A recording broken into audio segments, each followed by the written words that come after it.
ঘড়ির কাঁটায় ৮টা বাজে। ভাবলাম আমরা 4 জন মিলে গিয়ে কোথাও একটা ঘুরে আসি। তো যে ভাবনা সেই কাজ, আমরা গাড়ি নিয়ে বেরিয়ে পড়লাম। তো আমরা একটা গাড়িতে 4 জন ছিলাম, একটু ভয়ও লাগলো কিন্তু বেশ ভালোও লাগলো। তারপর দেখি হাফ রাস্তায় পুলিশ ছিল, যার জন্য আমরা হাফ নেমে গিয়ে আবার গাড়িতে উঠলাম। হাই এভরিওয়ান, সকলে কেমন আছো? আশা করি সকলে ভালো আছো, আমিও খুব ভালো আছি। তো এদিকে দেখি ফুচকা কাকুর দোকানে আলু মাখা শেষ, তো কাকু ফের আবার আলু মাখলো, তারপর আমরা খেয়ে নিলাম। আর এইদিকে প্রচুর বকতে পারে, যাই হোক বকবে। তো একটা স্পেশাল নিলাম, তো আমাদের খাওয়া শেষ, তো এর এখনও খাওয়া শেষ হয়নি। তারপর আমরা একটু বাইরেটা ঘুরে দেখলাম, তো কিছু দোকান বন্ধ হয়ে গেছে কারণ অনেকটা রাতই হয়ে গেছিলো। আমরা একটু ঘোরাঘুরি করলাম, তো ঘোরাঘুরি করার পর তারপর আমরা একটা দোকানে মিষ্টি খেতে চলে আসলাম। তো এখানেই সবার আগে দেখি বসে আছে আর শুধু সবসময় কথা বলতে পারে। তারপর দেখে মালাইকারি চলে এসে, আর কার কার মালাইকারি খেতে পছন্দ সেই কমেন্ট করে জানে, আমার তো বেশ ভালো লাগে।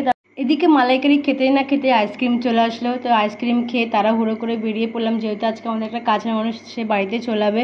তো তার 9টার দিকে ট্রেন, তো অনেক তাড়াহুড়ো করে আসলাম, ভেবলাম তো ওকে দেখতেই পারবো না। তারপর দেখি এই হলো সেই ব্যক্তি, আজ বাড়িতে চলে যাবে। আমাদের সাথে আজকে 7-8 মাস ছিল, তো খুব কাছের হয়ে গেছিলো। তো যাই হোক, আমাদেরকে সবাই মিলে ছাড়তে এসেছি, খুব মিস করবো জ্যোতি, তুমি আবার এসো। তো কথা বলতে বলতে দেখে এদিকে ট্রেনটাই চলে আসলো। তারপর এদিকে জ্যোতি ট্রেন উঠলো, শেষবারের মতন এদিকে টাটা করে দিলাম।